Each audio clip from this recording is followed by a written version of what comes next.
and you see somebody with a quill pen and they're just writing as fast as they can. They're not writing a word. It's all magic. It takes really three things. You have to be patient, persistent. It takes a lot of practice. When you think about the documents that they wrote, the drafts they took to get it correct and or perfect, they still made mistakes. And somebody's always asked me, well, how did you erase the mistake? Well, there was a couple of ways. You can do that like we do today. You can mark a line through it, or once this ink dries, now see if I can take this and smudge it. It hasn't absorbed into the paper yet. It takes a little bit for a time to absorb into the paper.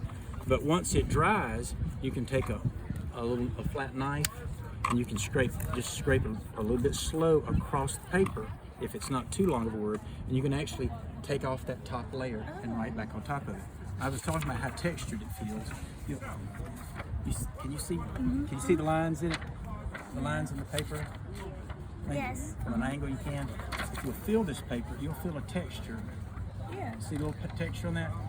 That's what helps the ink absorb into it. When I first started practicing, I used computer paper, and it just runs because there's nothing for it to, because it's, you know, for computers, so all the ink would just run off the paper. There's nothing for it to absorb into. But writing, go ahead, I'm sorry. No, you go. Writing was something that was taught primarily to young boys when they were young. Girls were learning how to take care of a home, cook, sew, that type of thing. Girls did learn to read and write, but usually it's from an older sibling or a parent who knew to read and write.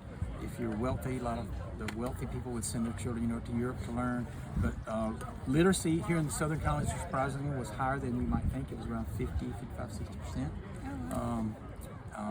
And the northern colonies, it was about 75%. So, but if you could read and write, your station in life was vastly improved. As you see, every time I write, it's a little bit. But historic documents are something.